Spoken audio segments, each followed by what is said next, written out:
Okay, everybody, I want to talk to you guys a little bit about some real electoral type politics right now, okay?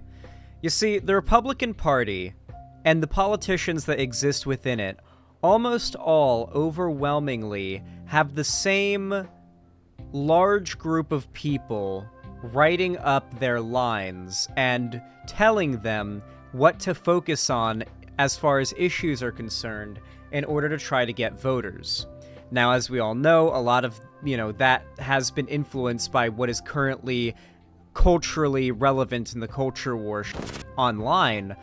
But because of this, when things leak from these organizations that feed Republican politicians their lines, it gives a very strong indication to us on the left, if we're smart enough to find it and, act on it, what their next course of action is. And time again, people have pointed out that the Republicans' next course of action, particularly with the Supreme Court majority they currently hold, is to go after reproductive rights as a whole. This goes from abortion to your rights to access contraception. My nose is very itchy right now. They're also responsible for every single time your nose has ever itched at an inconvenient time. They are also the ones behind that. See, look, they're doing it again. They don't want me talking about it. So, I've been talking a lot lately about this issue, and there's a reason why. I am currently working with a group called Progressive Victory, which is currently fighting the Republican Party on the issue of contraceptive rights in several states where the Republicans are outright attempting to wage war on your rights on that issue.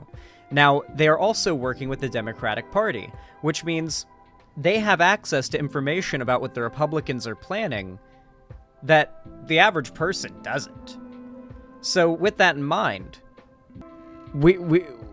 I now have access to that information. We now know what the Republican Party is looking to do. It's not like this is a secret plan by any means.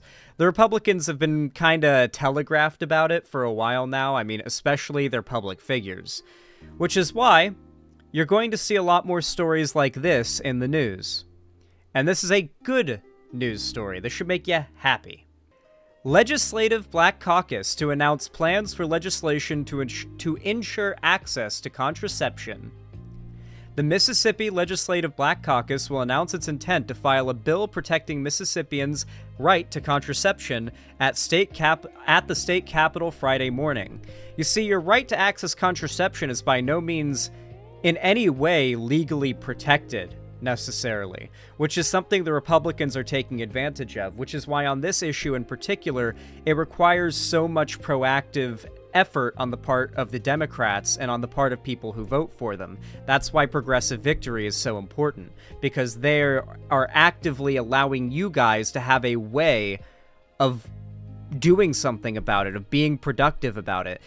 That being, if you do !PV in my website chat, you can click the link, you can volunteer for them. Many of the things they can have you do don't even require you to leave your house, so check them out.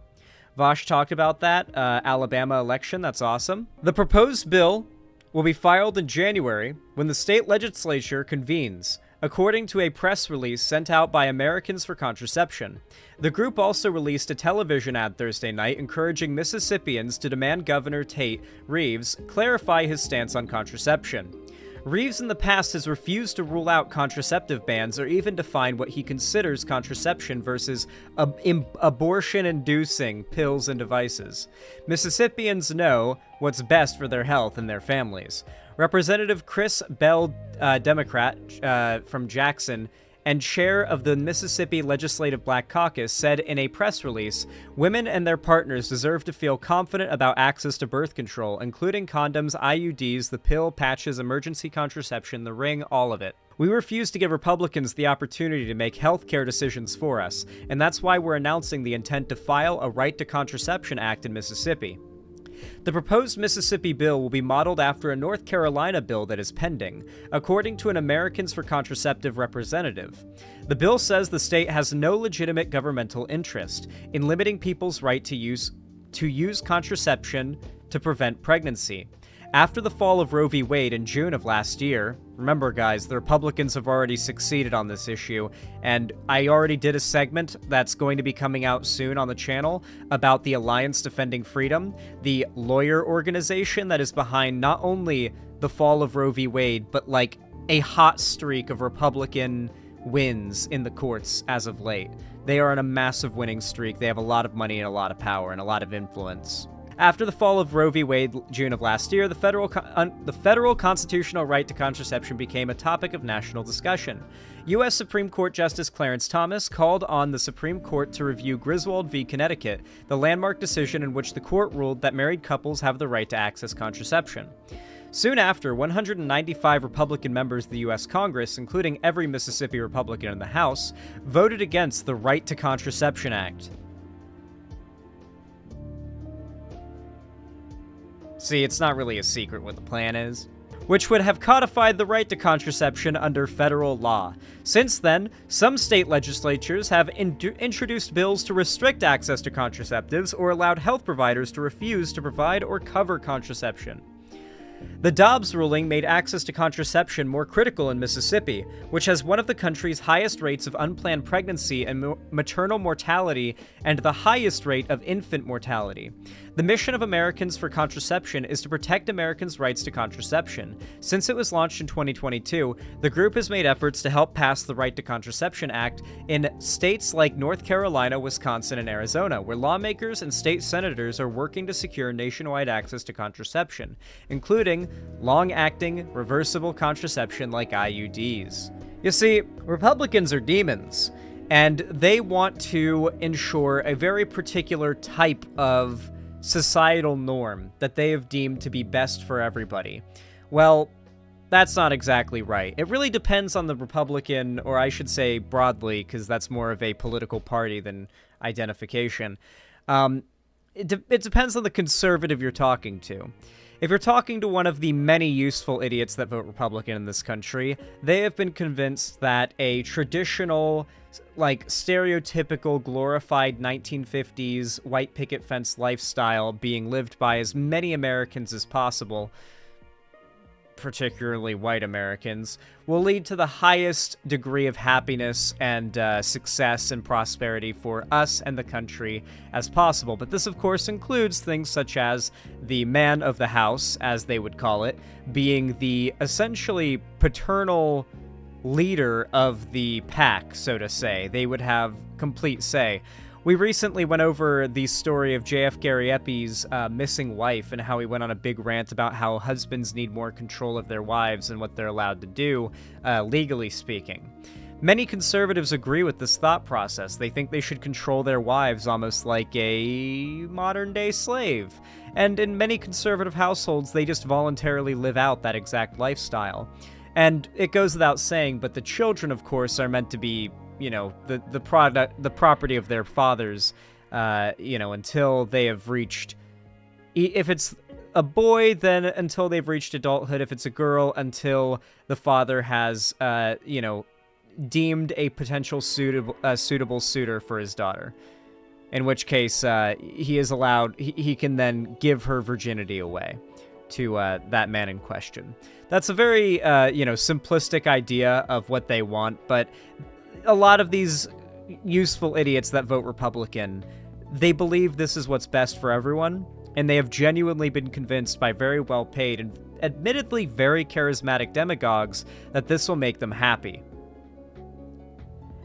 Granted, many of the people convinced of this fall out of it fairly fast once they realize that none of the solutions conservative demagogues, you know, present them actually work or do anything. Like, how long can you be told hating women and being red-pilled will solve your problems and it not, before you start to realize that you're just kind of barking up the wrong tree? Many go too far to ever be turned back, to be fair, but many don't. Most don't, I feel. Then, of course, you've got the liars, the people who are not useful idiots, but the ones using the useful idiots. These are people who recognize full well that there is no better future to be had in the past. They just want to impose suffering and line their own wallets. You've got the conservative grifters who don't believe a damn word they say, that are just trying to farm money off of a very relatively wealthy demographic, because while yes, it is true most conservative-leaning people in this country are not super wealthy and not very well educated, most Trump supporters, who are the ones most embroiled in online culture war stuff, are actually upper middle class to even, like, upper class, quite wealthy, which means they've got money to buy merchandise like Louder Than Crowder mugs and big Trump flags and, you know, spend tons of money on Bud Light cans and then shoot them in their backyard for a video. They very much target their videos and their propaganda towards that demographic because they just want to line their own their pockets. Matt Walsh is a good example, of course, yeah. And so with that in mind, I think it's important to know that you've got a very deep and well-constructed opposition that has been built to try to destroy your rights to something as fundamental as, like, being able to buy a condom. Come on. You do not want these people to be able to control whether or not you can have a pregnancy or cannot, and then also to be able to determine whether or not you are allowed to terminate that pregnancy. They are against the concept of being allowed to have premarital casual sex. They will ban it if they can, and this is not the first step, but one of many steps towards banning it, if they are allowed to succeed in this respect. Now, if you want to fight against it and you want to do something, and you're anywhere near as motivated to stop these guys as they are to take away your rights, then consider checking out this link. Sign up for some work with Progressive Victory. You don't even have to leave your house or anything in order to work with them. Please, go volunteer. Go at least check out the website, you know? Click the link and look at their FAQ or something. They're really good. They're a good organization. They're doing good. It's a very, very based thing to be actively working with major political parties and figures to try and fight for the rights of people who are having their rights attacked by the Republicans. I think we can all agree that that is an organization that deserves some more people power behind it, you know? So check out the link. It's in the description of the video when this goes out on YouTube as well.